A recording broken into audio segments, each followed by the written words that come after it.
परमात्मने नमः।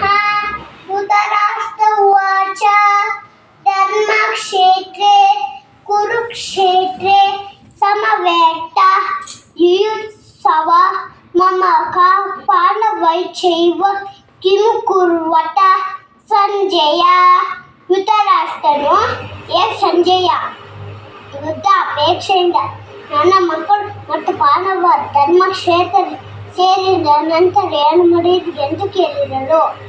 ಅನನ್ಯ ಚಿಂತೆಯತ್ತೋಮ ಯೇ ಜನಂ ಪರ್ಯುಪಾಸತೆ ತೇಷಾಂ ನಿತ್ಯ ಅಭ್ಯುತ್ಥಾನ ಯೋಗಕ್ಷೇಮ ವಾಮ್ಯಂ. ಅನ್ಯ ಚಿಂತೆ ಇಲ್ಲದೆ ಒಳ್ಳೆ ಮನಸ್ಸಿಂದ ಯಾರನ್ನು ಸದಾ ಕಾಲ ಪೂಜಿಸುತ್ತಾರೋ ಅವರಿಗೆ ನಾನು ಇಲ್ಲದನ್ನು ಕೊಡುತ್ತೇನೆ, ಇಲ್ಲದನ್ನು ಕಾಪಾಡ್ತೇನೆ.